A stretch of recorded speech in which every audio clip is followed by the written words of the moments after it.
Okay, so this is Tuesday night, December the 8th. This is a significant match for York City Football Club. What looks like it will be the last game to be held in front of no supporters.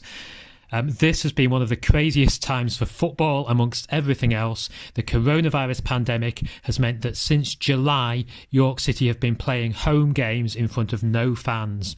This is the 6th game here at their ground, Bootham Crescent, where football fans have not been allowed, only media. The first one with no supporters was a big playoff semi-final match back in July against Altrincham.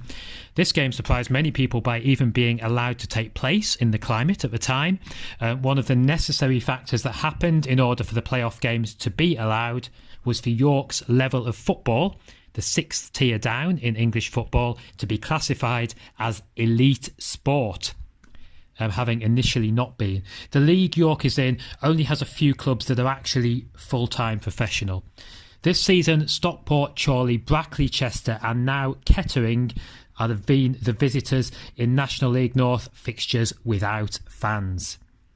As media, we are required to go through screening processes here, including symptom listing, and then we're all spaced out across the main stand here.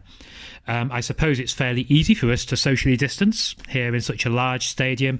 Myself and Dan, who commentate for York Hospital Radio, usually have a box up in the top corner of the main stand, but we are now sat 3 seats apart from each other with the equipment between us, and other measures, for instance, each taking our own microphone and headset back with us.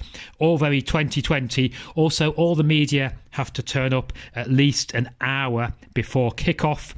Masks must be worn by all the media at all times, except commentators can remove them when seated.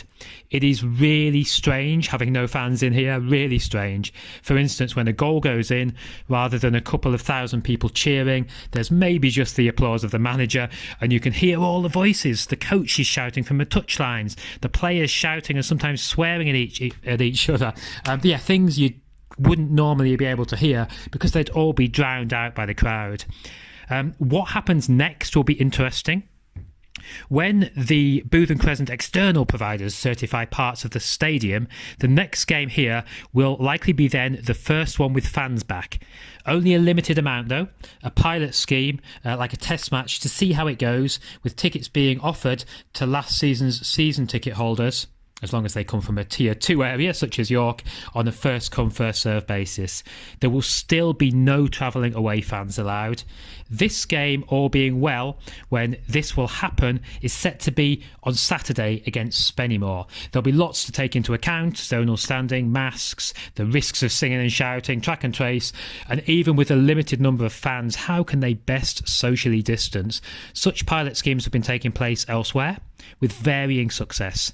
If the pilot match on Saturday is a success, then the idea that going forward, with York being in tier 2, they could be allowed to have 2,000 fans for future games. That's the maximum for York in tier 2.